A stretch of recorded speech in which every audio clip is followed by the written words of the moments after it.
Sullivan opened a private channel with the Zephyrian command ship after their vessels had retreated to the required distance.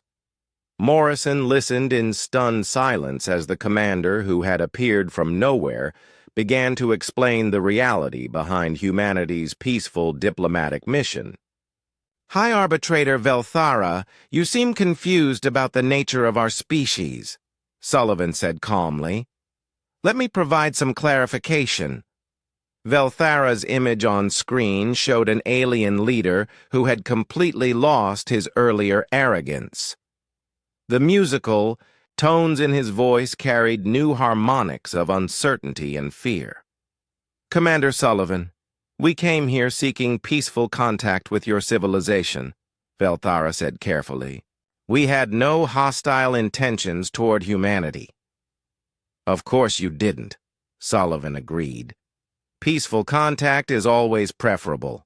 It's cleaner, more efficient, and allows for mutually beneficial outcomes.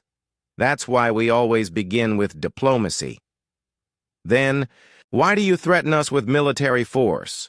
Quindal interjected from his science station. Sullivan's expression remained neutral, but something cold flickered in her eyes. "Because not all species appreciate reasonable discourse. Some civilizations mistake peaceful intentions for weakness. When that happens, other options become necessary." She gestured to someone off-screen, and a series of holographic displays appeared between the ships. Morrison found himself looking at classified footage he had never seen before, showing human vessels engaging alien fleets in battles that defied his understanding of current military capabilities. "These are encounters with civilizations that chose to interpret diplomatic overtures as opportunities for conquest," Sullivan explained clinically. "The hegemony of Keth believed humans were suitable for slave labor. The Crystal Dominion saw Earth as a convenient source of biological specimens.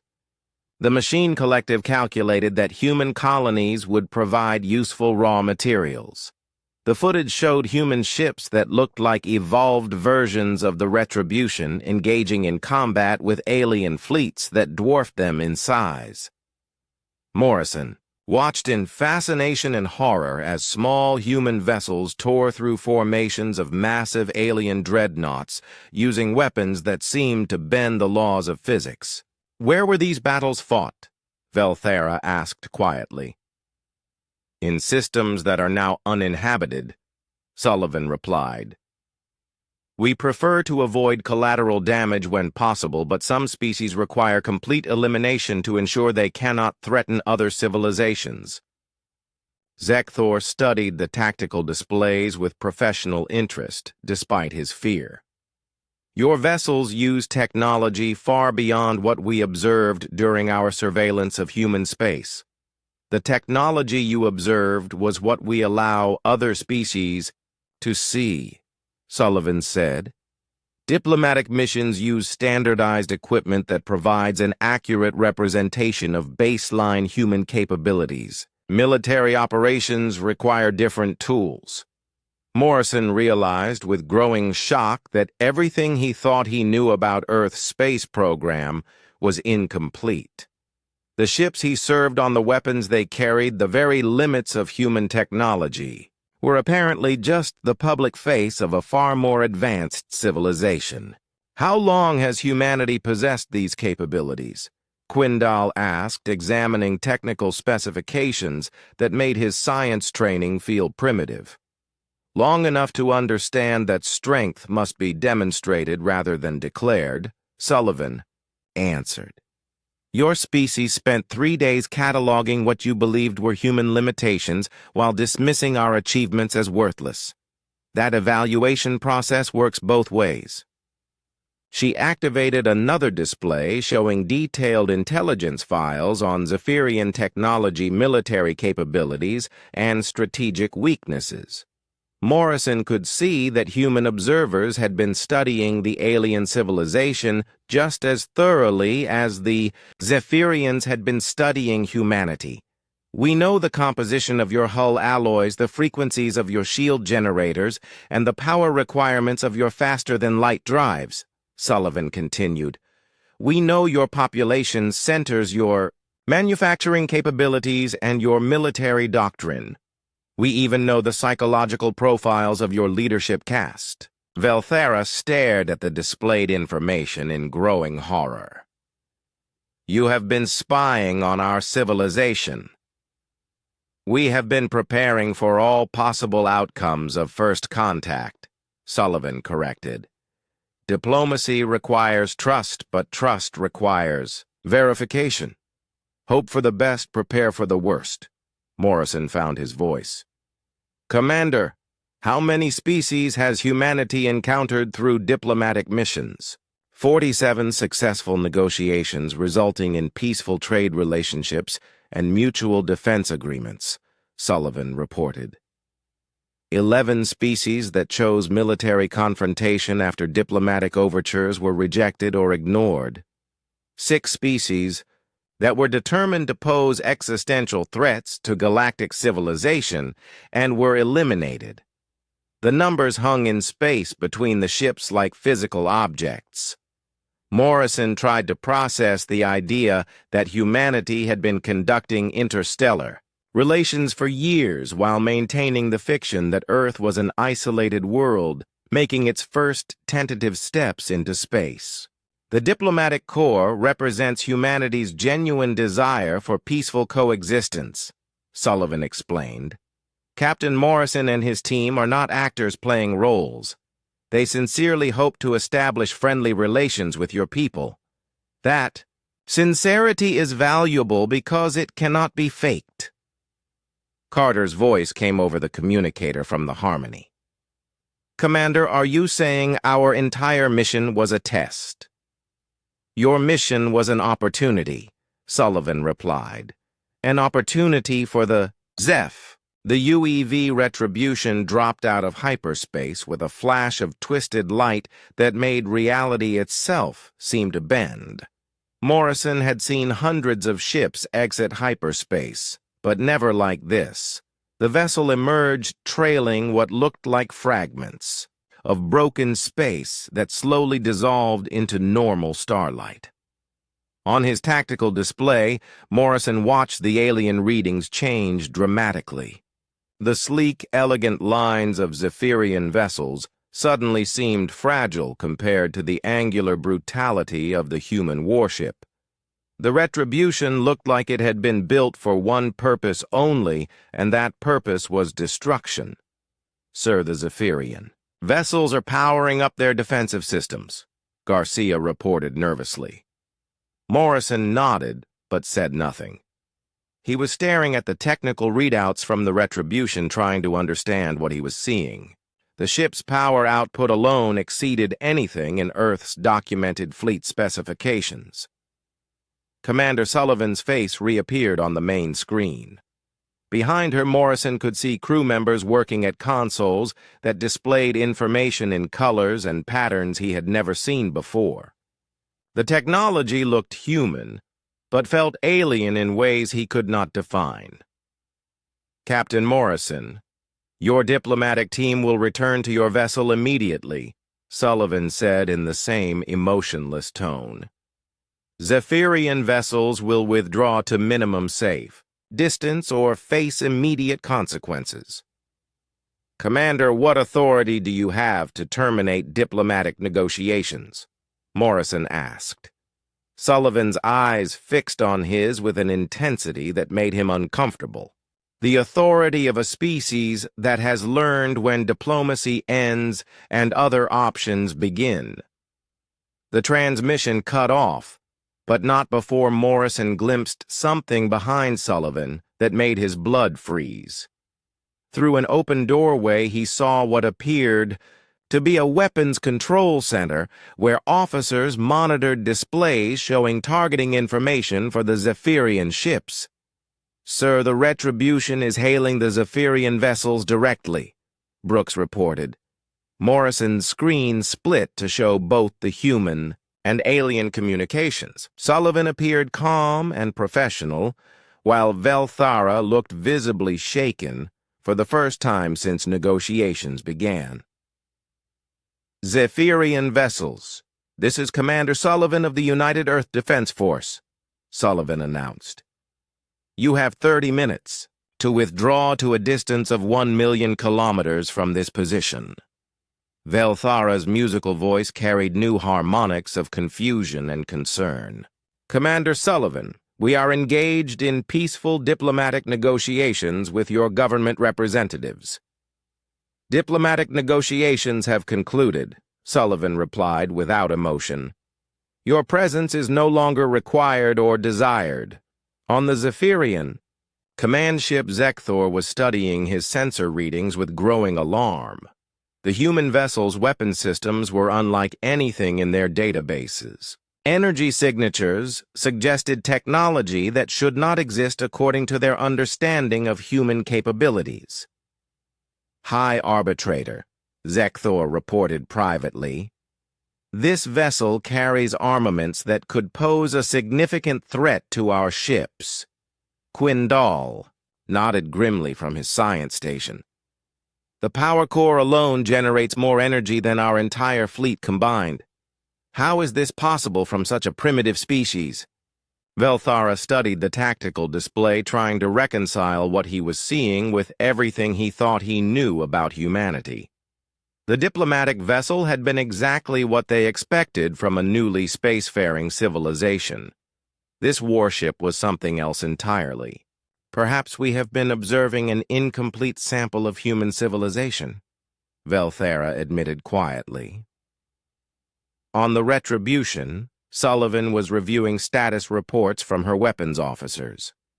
Lieutenant Commander Danny Rodriguez had confirmed that all primary systems were operational, while Major Linda Thompson reported that Marine boarding units were standing by if needed. "Ma'am, the Zephyrian commander is requesting clarification on our intentions," reported Communications Officer Carl Davis. Sullivan nodded and opened a channel. "Commander Zekthor, your scans have already provided that clarification. You know exactly what this ship is capable of." Zekthor felt something he had not experienced in centuries of military service: fear. The human vessel carried enough firepower to reduce his entire fleet to component atoms, and everyone involved knew it. "We acknowledge your superior firepower," Zekthor said carefully, "but we came here under diplomatic protocols established by your own government." "Those protocols have been superseded," Sullivan replied. "You have 25 minutes to comply with withdrawal orders." Morrison watched the exchange with growing horror. His diplomatic mission was collapsing into a military confrontation that could destroy any hope of peaceful relations between the species. Worse, he had no idea why it was happening. "Commander Sullivan, I request a private communication," Morrison said. Sullivan's image appeared on his screen again, but now he could see the weapons displays behind her more clearly. Every Zephyrian ship was being tracked with targeting solutions already calculated. "Captain Morrison, your mission brief did not include contact with potential hostile entities," Sullivan said. "My orders are to ensure the safety of Earth diplomatic personnel." "The Zephyrians have shown no hostile intent," Morrison protested. "They have been condescending, but not threatening." "Condescending," Sullivan repeated with the first emotion she had shown. "They have spent 3 days cataloging our defensive capabilities while mocking our civilization. That constitutes intelligence gathering under hostile circumstances." Morrison realized with shock that Sullivan was right. The Zephyrians had been scanning his ship continuously while dismissing human achievements as primitive and worthless. From a military perspective, their behavior could easily be interpreted as preparation for conflict. "But they came here for diplomatic contact," Morrison said. "They came here to evaluate humanity as a potential threat or resource," Sullivan corrected. "The evaluation phase has concluded." On the Zephyrian vessels, panic was beginning to set in. Their own military protocols demanded withdrawal in the face of superior firepower, but their scientific curiosity warred with survival instincts. Quindal had spent the last few minutes cross-referencing the human vessel specifications with their databases of galactic civilizations. What he found sent chills through his crystalline spine. High Arbitrator. I believe I have identified this vessel type, Quindal reported. There have been scattered reports throughout the galaxy of similar ships appearing during various incidents. What kind of incidents? Velthara asked, though he suspected he did not want to know the answer. The kind where primitive species proved to be less primitive than initially assessed, Quindal replied grimly.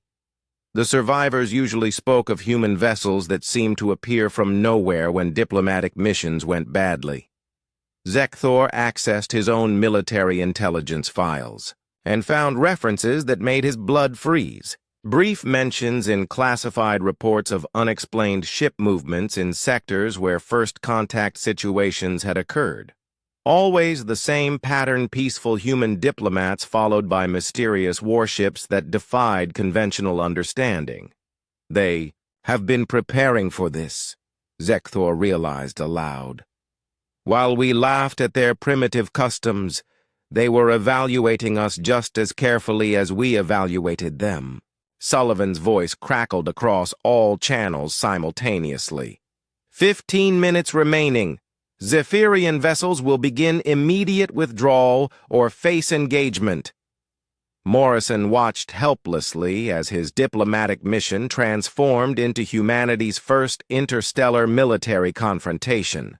Everything he had worked for, everything his team had hoped to achieve was crumbling around him. But as he watched the Zephyrian vessels begin to move away from the neutral station, Morrison began to understand something profound. The aliens, who had spent 3 days mocking human civilization, were now retreating in fear from a single human ship.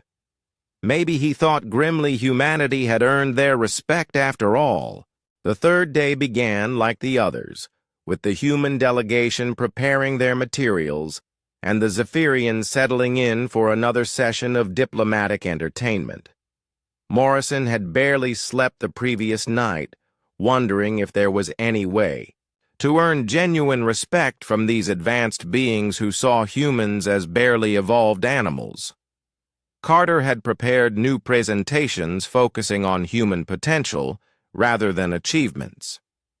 She hoped to convince the aliens that humanity deserved a chance to prove itself worthy of galactic citizenship. Foster had compiled examples of human cooperation and altruism, while Brooks worked on technical demonstrations of human adaptability. The negotiations had been underway for 2 hours when Lieutenant Commander Tony Garcia burst onto the bridge of the Harmony. His face was flushed, and his uniform showed signs of having run through the ship's corridors. "Captain, urgent message from long-range sensors," Garcia reported, breathing heavily. "We have an incoming vessel signature unknown origin." Morrison frowned and activated his communicator. "Brooks, report to the bridge immediately." Within minutes, Brooks had returned from the neutral station, his diplomatic materials forgotten. He slid into his position at the communications console and began analyzing the sensor data. "Sir, the signature is definitely human, but it's not in any of our diplomatic registries," Brooks reported. "The ship identifies itself as UEV Retribution, but that designation doesn't appear in our mission files." Morrison felt a chill run down his spine. The diplomatic mission had been carefully planned, with every ship and personnel assignment documented months in advance. No unauthorized vessels should be anywhere near the neutral zone. "Get me Earth Command immediately," Morrison ordered. The communication took several minutes to establish across the vast distance. When Admiral Peter Hayes appeared on screen, his normally calm demeanor showed cracks of tension. "Admiral, we have an unscheduled vessel approaching our position," Morrison reported. "The UEV Retribution requests permission to enter the diplomatic zone." Hayes was quiet for a long moment, his eyes moving to something off-screen. When he looked back at Morrison, his expression was grimmer than the captain had ever seen. "Jake, you and your people need to withdraw from the negotiations immediately," Hayes said quietly. "Use authorization code Black 77 and get your diplomatic team back to your ship now." Morrison had never heard that authorization code before, but the urgency in Hayes' voice was unmistakable. "Admiral, what is the nature of this vessel?" "That information is classified above your current clearance level," Hayes replied. "Just get your people out of there and maintain minimum safe distance until further orders." The transmission ended, leaving Morrison staring at a blank screen. In his 20 years of military service, he had never been given orders he could not question or understand. The Admiral's reaction suggested something far more serious than a simple scheduling error. "Brooks, contact the diplomatic team and tell them to return immediately," Morrison ordered. "Emergency evacuation protocols." On the neutral station, the human delegation was in the middle of another futile presentation when Brooks' voice crackled through their communicators. "All diplomatic personnel return to ship immediately. Emergency evacuation authorized by Earth Command." Carter looked up from her materials with confusion. "What kind of emergency?" "Unknown, ma'am, but the captain's orders are clear. All personnel return to ship immediately." The Zephyrians had been listening to the exchange with obvious curiosity. Velthara leaned forward with what appeared to be genuine interest for the first time since negotiations began. "How intriguing," the High Arbitrator said. "Are the little humans experiencing some sort of crisis?" "We have received new orders from our government," Carter replied, carefully packing her materials. "We will need to postpone today's session." "Orders," Quindal mused, examining his own sensor readings. "Our instruments detect an approaching vessel of human origin. Most curious, since your diplomatic records indicated no military escort." Morrison felt sweat beading on his forehead. The Zephyrians were clearly monitoring all transmissions and ship movements in the area. They would know as much about the approaching vessel as his own crew. "I don't have information about that ship," Morrison said honestly. "Our diplomatic mission was planned without military support." Zekthor activated his own scanning equipment and studied the readouts with professional interest. "The energy signature is most unusual. Weapon systems far beyond what we observed on your diplomatic vessel." "Weapons," Velthara repeated with renewed amusement. "How typical of humans to send weapons when diplomacy becomes inconvenient." Morrison wanted to protest that he had no knowledge of any military vessel, but the words stuck in his throat. Something about Admiral Hayes' reaction suggested this was not a simple misunderstanding. On the Harmony's bridge, Garcia continued monitoring the approaching vessel.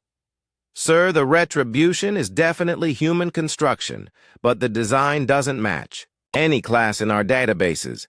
It appears to be heavily armed." Brooks had returned to the ship and was analyzing the sensor data.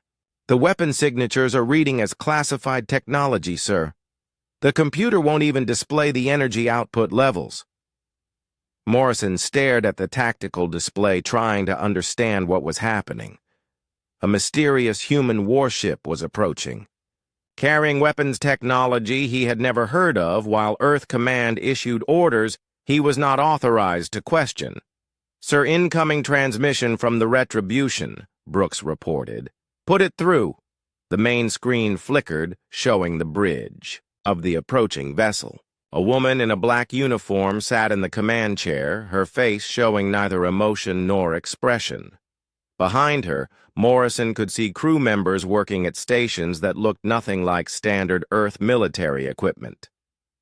"Captain Morrison, this is Commander Kate Sullivan of the UEV Retribution," the woman said in a voice devoid of warmth. You will withdraw your diplomatic team to minimum safe distance immediately. Commander, I was not informed of any military escort for this mission, Morrison replied. This is not an escort, Captain, Sullivan said simply. This is a cleanup operation. The transmission ended before Morrison could ask any questions. On his tactical display, the Retribution continued its approach, while the Zephyrian vessels maintained their positions around the neutral station. Sir, the Zephyrians are requesting an explanation for the military vessel, Brooks reported. Morrison had no explanation to give. He had volunteered for this diplomatic mission, believing it represented humanity's best chance for peaceful contact with an advanced alien civilization. Now, a mysterious warship was approaching with orders he did not understand. Tell them we are investigating the situation, Morrison said finally. On the Zephyrian ships, the mood was shifting from amusement to curiosity. The readings they were getting from the approaching human vessel did not match their understanding of human technology levels. Most interesting, Quindal reported to his colleagues. The weapon systems on this vessel appear to be several generations ahead of anything we observed during our studies of human civilization. Zekthor nodded grimly. The energy signatures suggest directed energy weapons of considerable power, far beyond what we expected from this primitive species. Velthara studied the tactical displays with growing puzzlement. The humans had approached, with a simple diplomatic vessel carrying no weapons and crewed by obvious non-combatants. Now, a ship that radiated barely contained violence was joining the negotiations. Perhaps, the High Arbitrator said quietly, we have not been observing the complete picture of human civilization. The second day of talks began aboard a neutral station that both sides had agreed upon. Morrison led his team through curved corridors that seemed to bend in impossible directions. The Zephyrians had constructed this meeting place using their advanced technology, and it made every human feel small and primitive. Lisa Carter carried a case filled with humanity's greatest treasures. Inside were recordings of Mozart and Beatles songs, paintings by Da Vinci and Van Gogh, copies of Shakespeare and Tolkien, and scientific papers by Einstein and Hawking. She had hoped these would show the aliens that humans possessed souls and minds, worth respecting. The meeting room defied human understanding of architecture. Walls flowed into ceiling and floor, creating a space that felt both enormous and intimate. The Zephyrian delegation sat on what appeared to be chairs made of crystallized light, while the humans made do with simple metal seats. Today we wish to share examples of human artistic achievement, Carter announced, opening her case. She pulled out a small device that projected a holographic image of the Mona Lisa. Quindal leaned forward to examine the projection with obvious curiosity. Fascinating, the humans create two-dimensional representations of their physical forms. How charmingly primitive.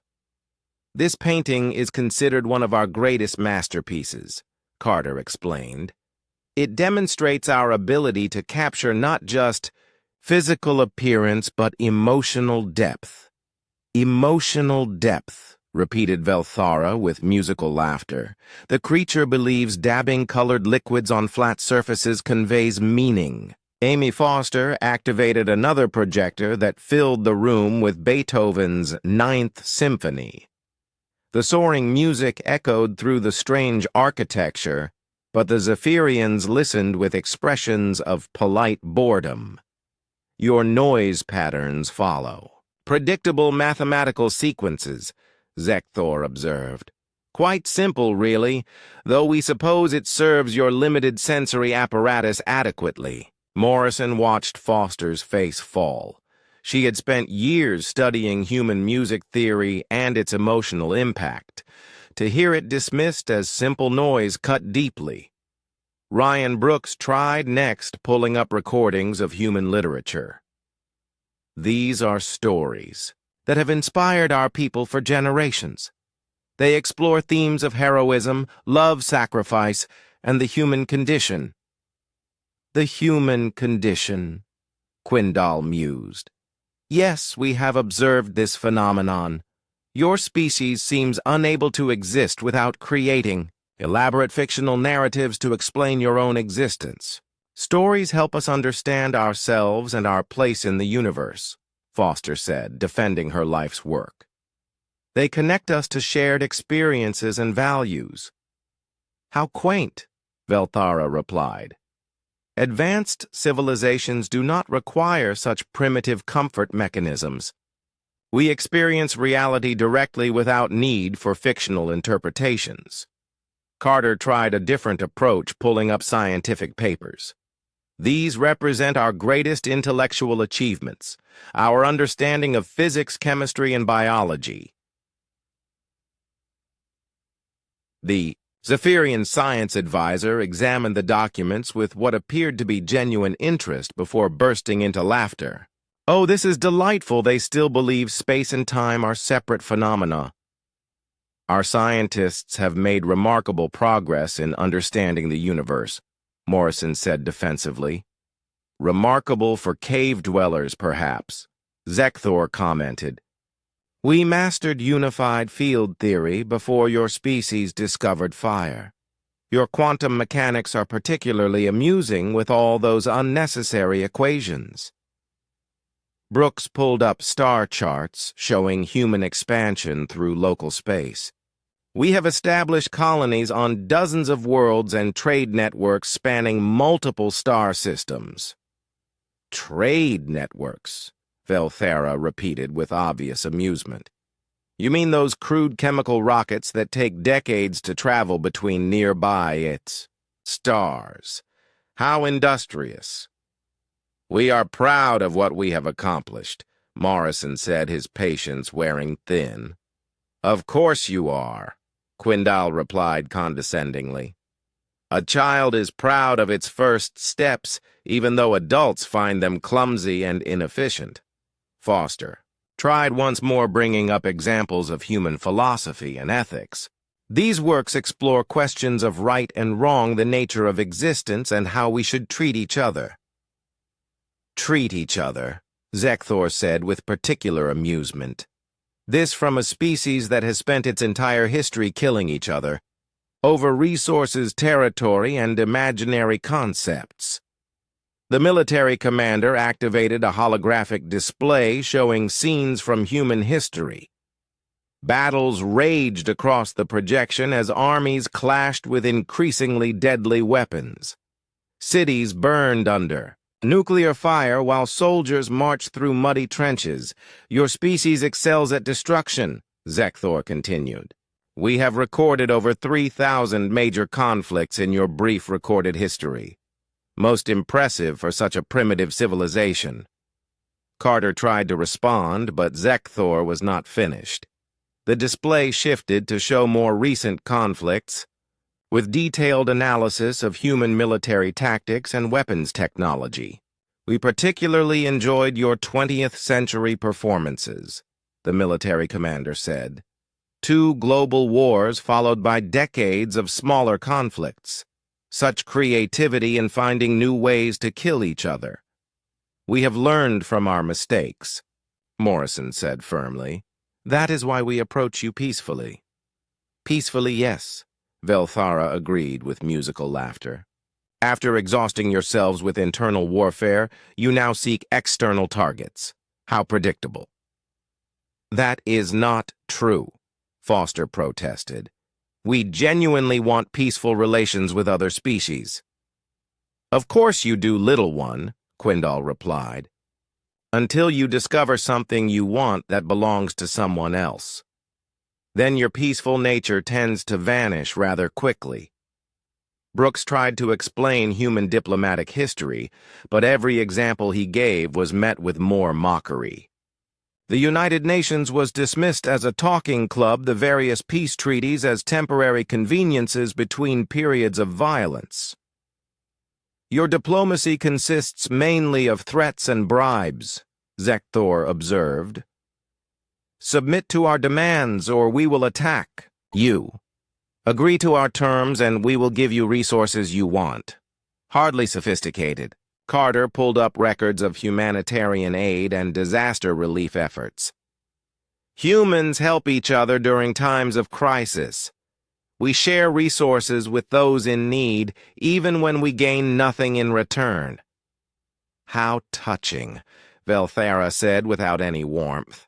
You occasionally pause your violence to clean up the mess it creates. Should we be impressed by this basic maintenance of your breeding population? Morrison felt anger building in his chest. Every achievement his species had made, every moment of beauty or kindness or sacrifice was being twisted into something ugly and stupid. The aliens seemed determined to see only the worst in humanity. We may not be perfect, Morrison said carefully, controlling his voice, but we are growing and learning. Given time, we could become something better. Time, yes, Quindal agreed. Perhaps in a few million years your species might evolve beyond its current primitive state, assuming it does not destroy itself first, which current projections suggest is the more likely outcome. The hours dragged on as the Zephyrians dissected every aspect of human civilization with surgical precision. Art was primitive technology, was crude philosophy, was childish, and science was laughably incomplete. Nothing humans had achieved merited respect or even basic recognition. Foster made one last attempt, showing images of human families, children playing in parks, couples sharing quiet moments together. This is what matters to us. Love, connection, the bonds between people. Biological imperatives, Zekthor said dismissively. Chemical reactions that ensure reproductive success. Your emotions are simply evolutionary programming designed to propagate your genetic material. They mean more than that, Foster insisted, but her voice lacked conviction. Do they, little one? Velthara asked with mock gentleness. Or have you simply created elaborate stories to make basic animal drives feel more meaningful? The meeting ended with the Zephyrians agreeing to continue talks the following day. They seemed to view the entire process as an entertaining diversion rather than serious negotiation. As the human delegation returned to their ship, Morrison wondered if this had all been a terrible mistake. Captain Jake Morrison stood on the bridge of the UEV Harmony watching the stars shift from bright points to long streaks as the ship dropped out of hyperspace. The view screen showed empty space ahead, but his instruments told a different story. 3 massive alien ships waited in the neutral zone just as planned. "Contact established, sir," said Communications Officer Ryan Brooks from his station. "The Zephyrian vessels are broadcasting on the agreed frequency." Morrison nodded and straightened his dress uniform. Today would mark humanity's first official diplomatic contact with an alien civilization. After decades of preparation and careful planning, they had finally reached this moment. The weight of representing his entire species pressed down on his shoulders. "Put me through to the alien commander," Morrison said. The main screen flickered and showed the interior of what looked like a crystal palace. Tall beings with pale blue skin and silver eyes sat around a curved table. Their leader wore robes that seemed to shimmer with their own light. When the alien spoke, his voice carried musical tones that the translation system struggled to convert into human speech. "I am High Arbitrator Velthara of the Zephyrian Alliance," the alien said. "We acknowledge the presence of the human delegation." Morrison stepped forward. "I am Captain Jake Morrison representing the United Earth Government. We come in peace, seeking friendship and mutual understanding between our peoples." A sound came from the alien ship that took Morrison a moment to recognize as laughter. The Zephyrians were actually laughing at him. Velthara raised a long-fingered hand and the laughter died down. "How charming," Velthara said with what sounded like amusement. "The little humans wish to play at diplomacy. Very well, we shall indulge this quaint custom of yours." Morrison felt his jaw tighten but kept his voice steady. "We bring greetings from Earth and hope to establish peaceful relations between our civilizations." "Of course you do, little one," Velthara replied. The condescension in his tone was clear even through the translation. "We have observed your species for some time now. Your attempts at what you call civilization are quite entertaining." Behind Morrison, Chief Diplomat Lisa Carter stepped forward. She had spent years preparing for this moment, studying every scrap of intelligence about alien cultures that Earth Command had gathered. Her specialty was finding common ground between different peoples. High Arbitrator. "We have brought gifts from our world," Carter said, holding up a small container. "Art, music, and literature that represent the best of human creativity." More laughter echoed from the alien ship.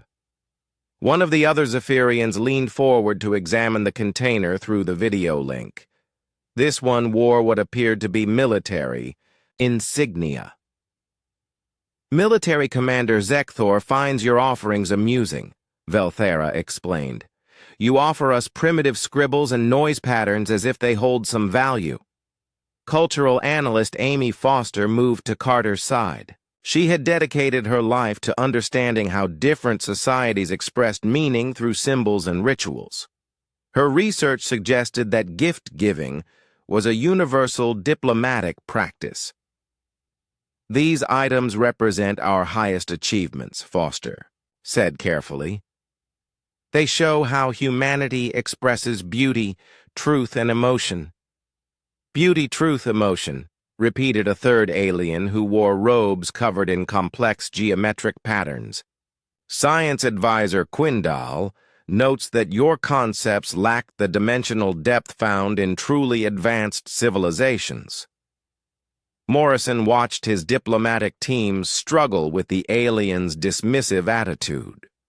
Every protocol they had developed, every approach they had planned seemed to bounce off the Zephyrians like water off glass. The aliens treated them like children playing dress-up. "Perhaps we could discuss areas of mutual benefit," Carter suggested. "Trade agreements, scientific exchange, or cultural programs." This brought fresh waves of laughter from the alien delegation. Velthara gestured dismissively with one elegant hand. "What could your species possibly offer us, little human the High?" Arbitrator asked. "We have mastered the conversion of matter itself. We fold space like you might fold cloth. Your technology barely qualifies as such." Brooks leaned toward Morrison and whispered, "Sir, their ships are scanning us continuously. They seem to be cataloging our defensive capabilities." Morrison nodded but said nothing. "Let them scan." The Harmony carried no weapons beyond basic defensive. "Shields!" This was a diplomatic mission, not a military one. "We understand you are far more advanced than humanity," Morrison said aloud. "But perhaps there is wisdom in learning from younger civilizations. Fresh perspectives can sometimes reveal new solutions." "Fresh perspectives," Quindal repeated, with what sounded like genuine amusement. "The creature believes its ignorance might teach us something new." Foster tried another approach. "In human culture, we believe that diversity of thought strengthens the whole. Different viewpoints working together create better outcomes than any single perspective alone." "How delightfully naive," Zekthor commented. "The military commander finds human philosophy particularly entertaining. You speak of cooperation, while your history shows nothing but endless warfare among your own kind." Morrison felt heat rise in his cheeks. The aliens had clearly studied humanity's past and found it wanting. Every war, every conflict, every moment of human violence was apparently ammunition for their mockery. "We have made mistakes," Morrison admitted, "but we have also learned from them. That is why we approach you in peace." "Peace," Velthera said, drawing out the word like it tasted strange. "Yes, we have observed your recent attempts at this concept. Most amusing after centuries of slaughter." Carter stepped forward again, trying to salvage the situation. "High Arbitrator, we hope to establish formal relations between our governments. Perhaps we could arrange for regular contact, or even an exchange of ambassadors." "Ambassadors," laughed Zekthor. "What next shall we exchange trading posts and marriage contracts?" The mockery continued for another hour as the humans presented their prepared materials, and the Zephyrians responded with increasing amusement. Every human achievement was dismissed as primitive, every cultural practice labeled as quaint, every technological advancement called a crude copy of Zephyrian inventions from millennia past. Morrison watched his team's confidence erode under the constant barrage of condescension. Foster's careful cultural analysis meant nothing to beings who viewed human civilization as barely worthy of notice. Carter's diplomatic protocols fell flat against aliens who saw the entire exercise as entertainment. Finally, Velthara raised his hand for silence. "Very well, little humans, we have been sufficiently entertained by your performance. We will consider establishing what you call diplomatic relations, though the value of such an arrangement remains questionable." "Thank you, High Arbitrator," Morrison said through gritted teeth. "Do not thank us yet," Velthara replied with another laugh. "We may decide your species is too amusing to ignore. Tomorrow we shall continue this delightful charade you call negotiation." The transmission ended, leaving the human bridge crew in stunned silence. Morrison looked at his officers and saw his own frustration reflected in their faces.